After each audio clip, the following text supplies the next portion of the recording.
Сейчас встретили парня на увлекательной бричке. Вот. Сняли коротенький видосик.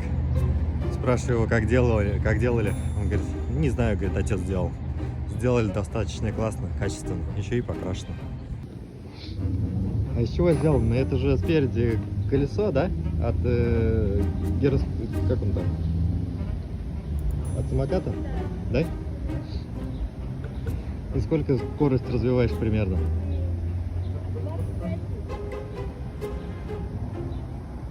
Где-то километров 25 едет?